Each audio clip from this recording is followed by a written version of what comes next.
We're on number 18, which is certainly going to provide a lot of memories for these players, but there are a couple other key holes out here.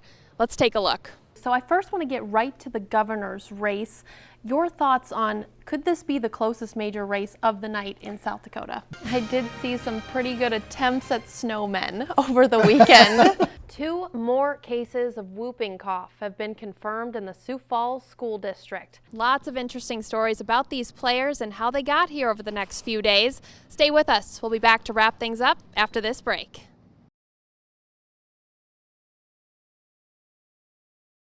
I'm on the 18th green at Minnehaha Country Club with head pro Mickey Finn. Mickey, first question for you. When you think about the golf course overall, what do you think the Champions Tour players are going to remember most about playing this course? Well, hopefully our hospitality, but I think secondly is going to be the green complexes. I think the tilted greens they're going to remember. We're on number 18, which is certainly going to provide a lot of memories for these players, but there are a couple other key holes out here. Let's take a look. That's where most players will be, but where are we right now? We are in John Daly range. This is where guys that hit it 300 plus, they're going to have 155 to 165 yards into the flag, and for a guy like that, he's going to hit probably an 8-iron or a 9-iron.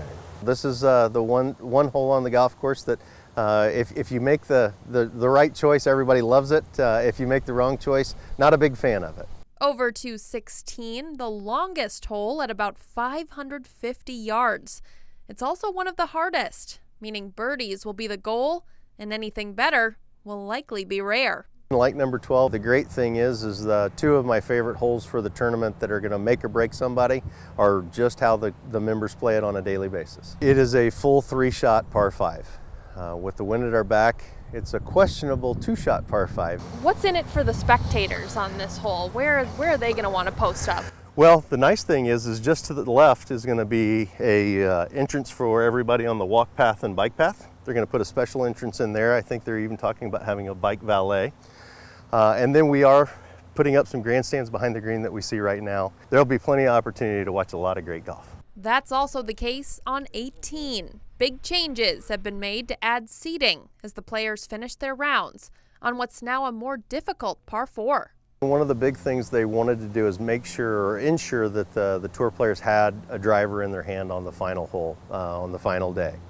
So we added roughly 30 yards to this hole. It's now about 415 yards, I believe is the exact number. Severe drops on both sides around the green, very narrow.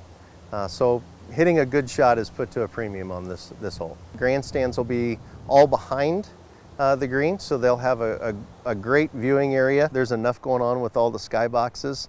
There's going to be some good parties going on, and it's going to be a lot of fun to be part of it. Well, now that we've seen the signature holes out here at Minnehaha Country Club, Zach Borg's going to introduce us to the man who takes care of them and the rest of the course.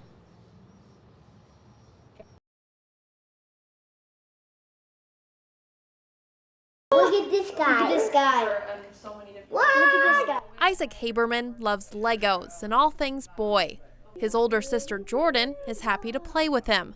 His parents are thankful he's alive. We knew there was something serious probably happening with his body and his muscles, but we weren't able to figure out at that very moment what it was. Look at this. At 2 years old, Isaac started showing signs of physical disabilities.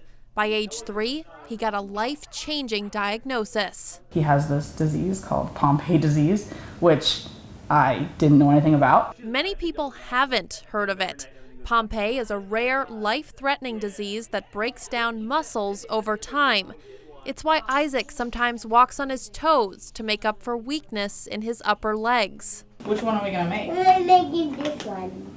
The now 4-year-old gets treatment every 2 weeks, 6 hours at a time. The goal is to delay, if not stop, the progression of the disease. He will do this for the rest of his life. But upon meeting him, you'd never know it's a hardship. He's a champ. Like, he's an amazing kid. He's resilient. What 4-year-old is just doing it with a smile on his face?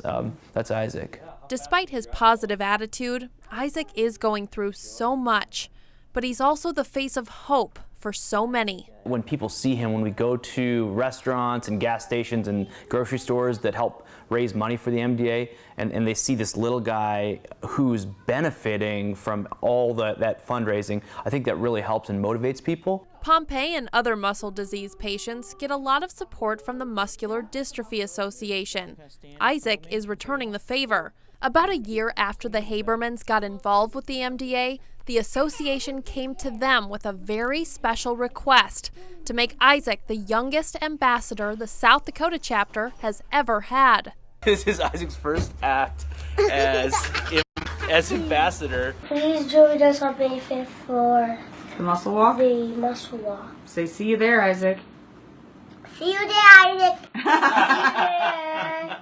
The Habermans are doing this for others, many of whom don't have the option of treatment or the physical abilities Isaac has. You're not defined by your disability. You can have wholeness and health and friendships and a career and do a lot of amazing things no matter what disability you have.